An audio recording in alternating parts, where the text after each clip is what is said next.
Hey, today we're going to talk about and revisit the single plane trainer to show you how the golf swing is actually lead-sided. What is happiness? Happiness is achievement. What's the father of achievement? Motivation. What's the mother? Encouragement. The fine golf swing is truly achievement. Man may lie, cheat, and steal for gain. These will never gain the golf swing. To gain the golf swing, man must work. It's work without toil. For those of us who know and love it, golf is truly happiness.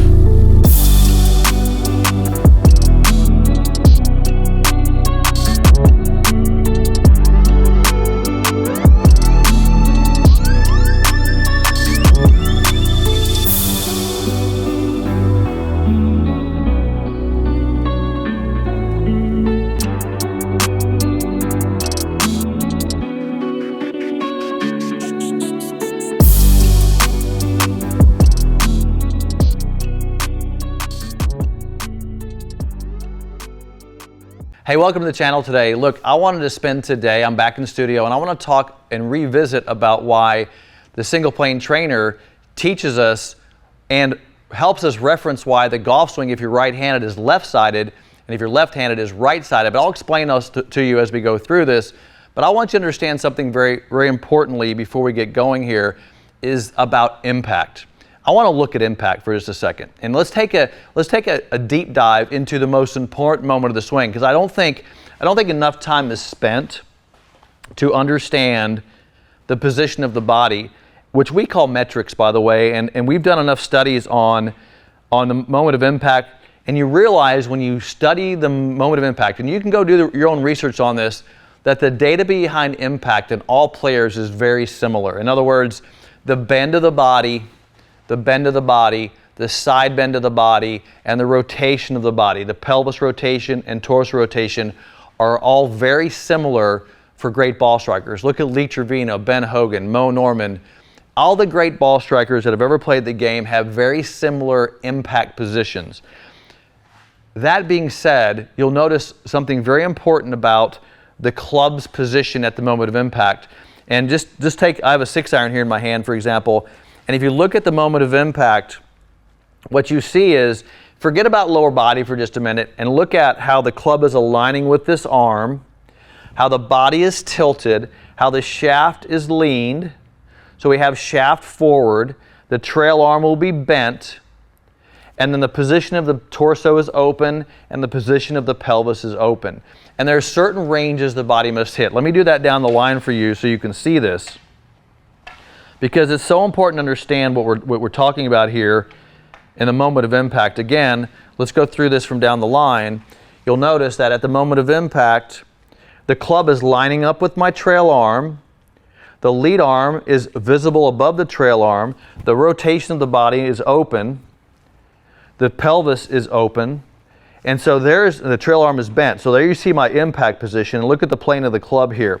So wouldn't you agree that we must get this club to the perfect position? We got to get this club leaning forward, back to its position, hitting its design, its plane, and impacts are very similar. Now, one thing I want to show you here is why it's actually lead-sided. So many people set up with a golf club in the middle of their body. What I want to show you is that I'm actually, when I set up, because I'm tilting before I set up, the club is actually pointing to the left side of my body. Now, if you're right-handed, that's where it'll point. If you're left-handed, it'll be the opposite of this, but it's pointing to the lead side of my body. So notice how, because when I set up and I form this alignment of the lead arm, the club is actually pointing right here just above my hip. So it's lead-sided. Now, I'm going to take the club back and come to impact, and notice again, the club is again lead-sided. All right. Now, if you look at a video of Moe Norman, this is exactly what I saw with Moe. What I saw was the importance that Moe, and how, here's the assumption I made, and it was probably the only assumption I made. Moe being the greatest ball striker that's ever played, and that was, all the great players were saying, hey, the best ball striker we've ever seen is this guy named Moe Norman. So when I finally meet Moe and I see his golf swing for the first time, I said to myself, well, what he's actually doing is he's able to accomplish impact in an easier way. So How is he accomplishing that? So I kept studying his impact position. Then I realized that he was actually lead-sided. So I grabbed a broomstick, and I don't have a broomstick, I actually have our single plane trainer here, and I started drawing lines on Moe. So I from this angle of the camera, I drew a line on the club, and then I drew a line on the club. And I'm going to do this for you on video, so you're going to see what happens here. If I'm taking the club back from a correct lead-sided position, and I go to right here, it doesn't matter. You can go to here, to here, to here. So when I did this down the line, and I actually did this with Moe, I handed him a stick, and I said, Moe, I want you to take the club back for me. So he took the club back, just like I showed you. And then I said, and he hinged his hands like this, and notice how it's on plane, right? So he went here, and the club went on plane. So there's his Moe at the top of the swing. Well, then I said, Moe, unhinge your hands, just unhinge them. And again, it hit him on the lead side of his body. I'm going to show you that again, because this is such an important element that you ask why swing plane is important. You ask if you think, well, the most important moment is impact. I can show you the position of the club throughout the swing, which never leaves its relationship to your lead side. I just said the lead side is important because that's where all good players are at impact. So I just said, and this is why this is so important, I can show you a golf swing that never leaves its lead side relationship. People call this keeping the club in front of you, but it's not in front of you, it's on your lead side. Watch this again. So I'll go face on again. So here we go into the backswing, then we go to the top. You're gonna see this is now away from me. However, if I unhinge the hands, it goes to the lead side, and that's where it'll be at impact. So here's what happens during the swing. Your lead-sided relationship stays here. You still have lead-side relationship. You still have lead-side relationship until you unhinge the hands and it unhinges the lead side. So watch this. And I hope I'm just not overcomplicating this in a way that you can't understand it, because it's very simple. And I'll do it one-handed here. Notice when I have my left hand, how it's referencing the lead side. I'm going to take it back, and I'm going to reference the lead side again. There's impact. Okay? Here, lead side impact. Here, lead side impact. Watch my trail hand.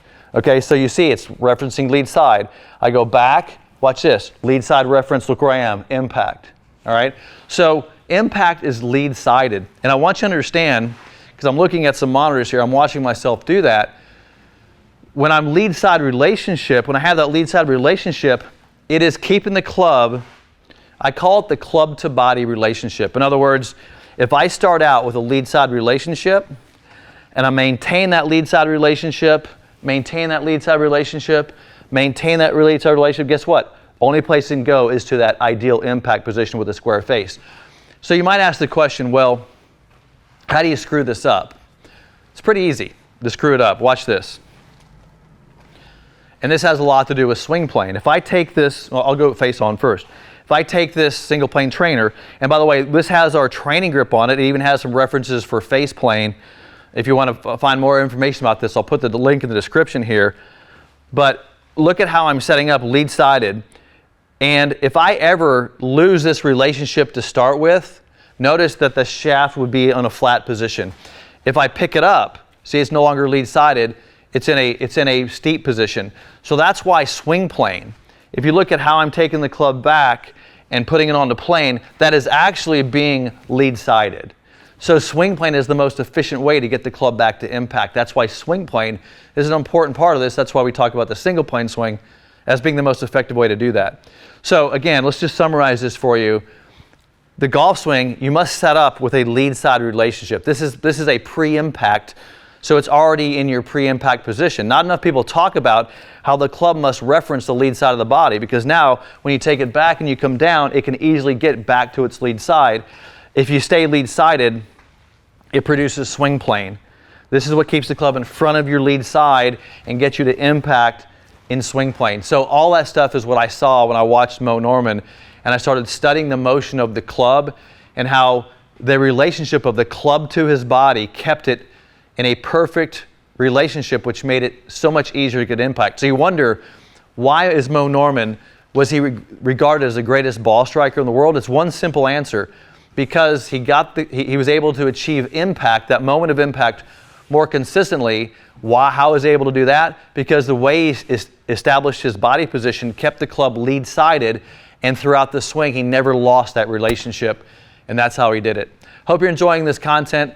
If you want to get more, hit the bell icon, give me a thumbs up, and hit the subscribe button, and I'll see you in the next video.